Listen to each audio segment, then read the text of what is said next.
طبيعة الحال اللي جينا نهضروا على شي حاجة سميتها الوشام او تطواج ولا شي حاجة بحال هكا، راه ولات شي حاجة عالية في المجتمع ديالنا.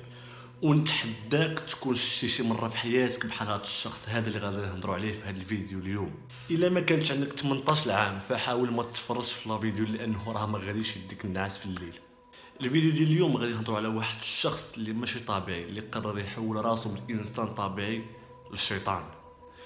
واش الدراري واش الدريات، مرحبا بكم في هذا الفيديو الجديد. هذا الفيديو غادي يكون هربان وزايد على الفيديوهات اللي تندير من قبل، وكاع الفيديوهات اللي كنديروا راه هما فيديوهات مزيانين يمكن لك تفرج فيهم انت ووليداتك او انت والعائله ديالك، حتى راه هما ماشي فيديوهات اللي خارجين على السيطره بزاف، فيديوهات عاديين ومزيانين. كما قلنا في هذا الفيديو ديال اليوم غادي نهضروا على واحد الشخص اللي كان انسان طبيعي وبغى يتحول للشيطان. ونتحداك ولو مره في حياتك تكون شتي بحال هذا الشخص هذا اللي غنشوفو في هذا الفيديو. الشخص اللي غادي نهضروا عليه اليوم هو مايشيل، انسان جنسيه برازيليه، انسان طبيعي بحالنا بحال اي واحد. واللقب اللي ملقب به هاد مايشيل هو الشيطان البشري. وهذا الشخص اللي كنهضروا عليه راه مجوج وعنده جوج ديال الدراري وعنده 45 سنه. من شحال هادي قبل ما يعرف الزوجه ديالو اللي هي كارون ما كانش مسوق حتى شي حاجه سميتها الوشام او التطواج، ولكن هاد مرتو كارون هي اللي غادي تاخذ له حياته نيكست ليفل. هي اللي غادي تحولو للشخص اللي بغات، وهو غادي يبقى يدير داكشي كامل حتى يرضي الزوجه ديالو.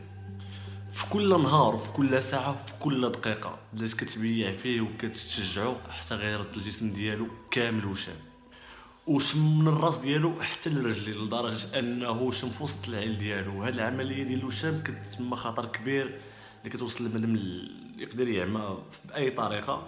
عارف شنو هو الحبر الاسود في وسط العين ديالك؟ راه الليفل الاخر. هادشي كامل اللي دار وصل الوشام حتى العين ديالو راه ما غيوقفش هنايا، غادي يقسم اللسان ديالو على زوج وغادي يزرع واحد القرون في النيف ديالو وحتى في الراس ديالو. تقدر تفكر وتقول انه راه حبس هنايا، ولكن لا، راه مازال شي حوايج اللي نقدر نزيد نخلعك بهم.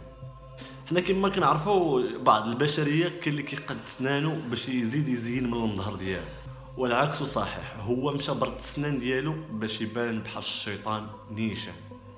والمشكله ماشي هنا وقف، السيد راه مشى دار ليهم الحديد من الداخل ولا المعدن المهم باش كيبقاو يبانوا بويض بحال ديال الحديد، وزاد طول واحد النياب ولا ركبهم ولا غرسوهم، ما عرفتش اش دار ليهم حتى ولاو خارجين بهذه الطريقه كما كتشوف. تقريبا غادي تكون تما كاين طاحت عليه السنه هي بشي 1.5 مليون سنتيم مغربي. لو كان غير قادهم بحال اي انسان طبيعي وغادي يبانوا مستفين وزوينين ما غاديش يطيحوا عليه بهذا الثمن كامل. وحتى لدابا راه ما كيقدش ياكل ولا يعض حتى شي طرف ديال اللحم رطب. وتخيل معايا هاد الشيء كامل اللي شفتو او اللي قلت لكم او التصاور اللي شفتو راه مازال ما شفتو والو مقارنه مع داك الشيء اللي غنزيد نقول لكم.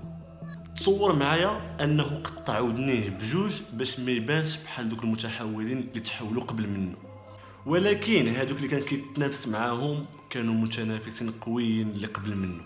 داكشي علاش ميشيل ماشي يفكر انه يقطع غير ودنيه، باش يكون زايد عليهم وقوي عليهم في التحديات غادي يقطع حتى النيف ديالو. ما بين 7 ديال المليار ديال البشر اللي كاين في الكره الارضيه، 3 في العالم اللي مقطعين النيف ديالهم ومنهم ميشيل. ولكن ميشيل ماشي هنا وقف، باش يكون بحال انسان فضائي او شيطان متحول غادي يقطع الصبع الوسطاني من اليد ديالو. انا حتى لهنايا مازال ما عرفتش هاد خونا كيفاش كيفكر او كيفاش غادي يكون عايش من بعد هادشي اللي كيدير، واش غادي يكون فرحان من داك الالم اللي كيحس، او بزاف د الحوايج يكونوا ناقصين منك من الذات راه صعيبه شويه. ولكن هو مازال غادي يخلعنا وغادي يقطع شي حوايج وحده اخرين. من بعد هادشي كامل اللي كان دار واحد العمليه جراحيه اللي لقاو عنده الاطباء دهون قويه وزايده في الجسم ديالو. وميشيل من بعد هادشي كامل اللي كان قطع في الجسم ديالو ما هربش من العواقب اللي كانوا كيسينوه. من بعد ديك العمليه اللي كان دار ميشيل كانوا ضروري بان الاطباء ينقصوا له من البطن ديالو لانه لقاو عنده دهون زايده بزاف. نجحت العمليه، ولكن من بعد داكشي الغراز اللي كان داير بداو كيطردقوا لان الجسم ديالو كان ناقصين فيه بزاف ديال الحوايج. ميشيل والزوجه ديالو كارون كانوا خسروا بزاف ديال الفلوس في ديك العمليه اللي كان دار الاخيره، لكن واخا هكاك راه باقي عايش حتى لدابا ومازال زايد فيه. ولكن داكشي اللي داز منه راه مازال كيتألم حتى لدابا، حتى مؤخرا انه كان خرج بواحد ستوري في انستغرام ديالو بانه راه كيتألم بزاف. ولكن واخا هكاك كان قال الا كان مازال غادي يزيد يحس بشي الم من خلال داك الشيء اللي غادي يعاود يزيد فيه، راه فيه ضروري غادي يصبر حتى يوصل لداك الشيء اللي بغا. ولكن باش نزيدو نعرفوا بانه هذاك الشيء كامل اللي كيدير او كيحول في الجسم ديالو راه في السبيل الزوجه ديالو. والغريب في الامر هو انه هذا ميشيل هذا عنده اكثر من مليون متابع في الانستغرام، وكاع المتابعين ديالو كيزيدوا يشجعوه باش كيشوفوه فين غادي يوصل، حيت هي اللي بغاتو يعيش هكاك او اللي يوصل لداك الشيء اللي باغاه هي. اي حاجه كتقولها له بلا ما يتردد كيمشي يديرها ديك الساعه. وهذا الشيء كامل باش كيحاولوا يقارنوه مع داك الفضاء الاسود اللي ما كيعرفوش يكتبوا في يوتيوب وراه غادي يخرج له عليه معلومات بزاف. يعني كما شفتوا هذا الشيء كامل من الاول حتى الاخر طالع غير بالتقياد، حيت ميشيل كياخذ هذا الشيء عباره عن تحديات باش غادي يشوفوا شكون فيهم غادي يوصل لليفل ماكس في الوشام. بحال قلنا ميشيل مقيد، وهي غادي وكيزيد في داك الشيء، راه مازال موقفش هنايا، وراه مازال كيزيد في شي حوايج اللي حنا مازال ما عارفينهمش.